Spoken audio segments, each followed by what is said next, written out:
భారతదేశం పాక్ ప్రేరిత ఉగ్రవాదం మీద చేసిన ఆపరేషన్ సింధూర్ అనేది భారతీయులమందరం కూడా స్వాగతించాల్సిన సందర్భం.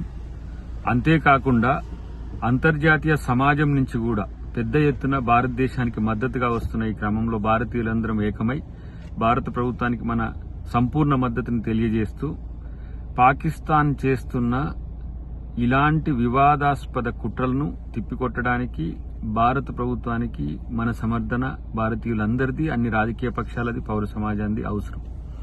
అంతేకాకుండా ఈరోజు పాక్ ఆక్యుపైడ్ కాశ్మీర్ పేరు మీద లేదంటే జమ్మూ కాశ్మీర్లో ఉన్న అంశాలను తెర మీదికి తీసుకొచ్చి అంతర్జాతీయ సమాజం ముందు భారతదేశాన్ని ఒక వివాదాస్పద దేశంగా ఉంచాలని చూస్తున్న పాక్ కుట్రను, పాకిస్తాన్ వెనుక ఉన్న వారి రాష్ట్ర మిత్రులకు కూడా ఒక పెద్ద సందేశాన్ని, సంకేతాన్ని భారతదేశం ఇచ్చింది. ఇది భారతదేశం యొక్క ఉనికికి, సార్వభౌమత్వానికి సంబంధించిన అంశం. కాబట్టి ఇది మన గణతంత్రం మీద జరుగుతున్న దాడిగా పరిగణించి భారతీయులమందరం ఏకమై ఇలాంటి ఉగ్రవాద ప్రేరిత దేశాలకు, ఉగ్రవాదులకు సరైన సమాధానం చెప్పాల్సిన సందర్భం.